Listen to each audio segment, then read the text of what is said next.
सरकारी नौकरी करने वालों के लिए बड़ी खबर, यूनिफाइड पेंशन स्कीम मंजूर, 23 लाख कर्मचारियों को होगा फायदा। स्पेस में अब तक क्यों फंसी हैं सुनीता विलियम्स?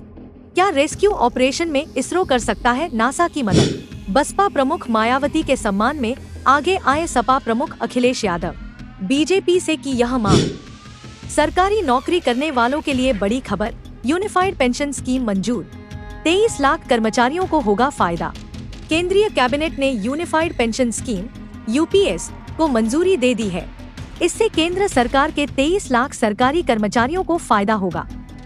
कर्मचारियों के पास एनपीएस या यूपीएस में से किसी एक को चुनने का विकल्प होगा। सरकारी नौकरी करने वाले लाखों कर्मचारियों के लिए बड़ी खबर है।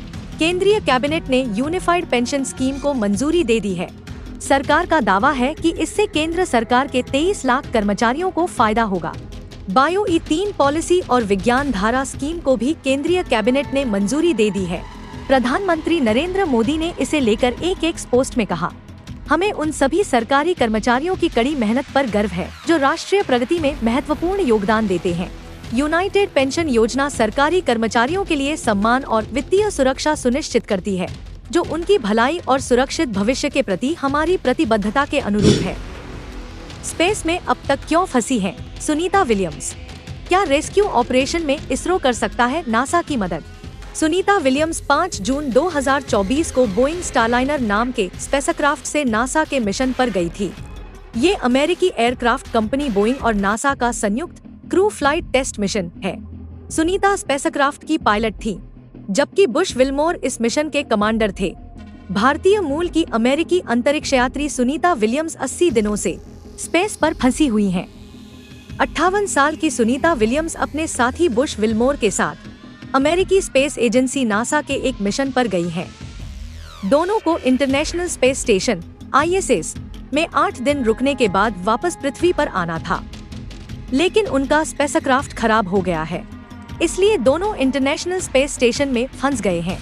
इस बीच नासा ने कहा है कि 24 सितंबर के बाद ही ये तय हो पाएगा कि स्पेसक्राफ्ट बोइंग स्टारलाइनर से सुनीता विलियम्स और बुश विल्मोर धरती पर वापस लौट सकेंगे या नहीं।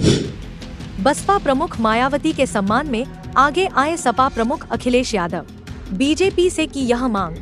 बीजेपी विधायक राजेश चौधरी ने एक टीवी डिबेट के दौरान बसपा प्रमुख मायावती पर आपत्तिजनक टिप्पणी कर दी। इसका विरोध करते हुए सपा प्रमुख अखिलेश यादव ने बीजेपी विधायक पर कार्रवाई की मांग की है। इसके लिए मायावती ने उनका आभार जताया है।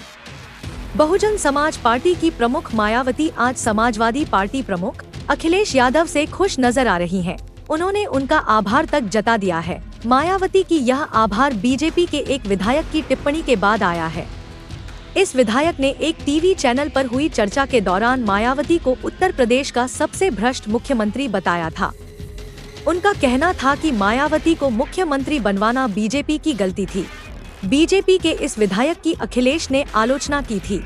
वहीं मायावती ने कहा है कि बीजेपी अपने इस विधायक का दिमागी इलाज कराए। बसपा प्रमुख मायावती पर विवादित टिप्पणी मथुरा जिले की मांड विधानसभा क्षेत्र के विधायक राजेश चौधरी ने की है। एक टीवी चैनल पर हुई चर्चा के दौरान चौधरी कहते हैं, मायावती जी 4 बार उत्तर प्रदेश की मुख्यमंत्री रही हैं। इसमें कोई संदेह नहीं है और पहली बार हमने बीजेपी ही उन्हें मुख्यमंत्री बनाया था। यह गलती हमने ही की थी। वह यह भी कहते हैं, उत्तर प्रदेश में यदि कोई सबसे भ्रष्ट मुख्यमंत्री हुआ है तो उनका नाम है मायावती। अखिलेश यादव ने इस वीडियो को ट्वीट करते हुए कहा कि सार्वजनिक रूप से दिए गए इस वक्तव्य के लिए विधायक पर मानहानि का मुकदमा होना चाहिए। कौन नहीं चाहता सस्ती दवाइयाँ? दिल्ली के लोगों, अब टेंशन छोड़ो, महंगी दवाइयों की झंझट खत्म। हेल्पलाइन फार्मेसी यूसुफ सराय में मिल रही है 50% तक की छूट। जी बिल्कुल, आपने सही सुना। अगर दुकान जाने का मन नहीं तो भी फिक्र मत करो, घर बैठे बैठे ऑर्डर करो और कुछ ही घंटों में पाओ घर पर डिलीवरी। हर तरह की दवाइयाँ मिलेंगी आपको, वो भी बड़े आराम से। नीचे नंबर देखो और झटपट ऑर्डर लगाओ। तो फिर देर किस बात की? हेल्पलाइन फार्मेसी से फटाफट ऑर्डर करो और बजट में रहकर अपना ख्याल रखो। दिल्ली में सस्ती और आसान दवाइयों के लिए हेल्पलाइन फार्मेसी है नंबर 1। आज ही मंगा लो।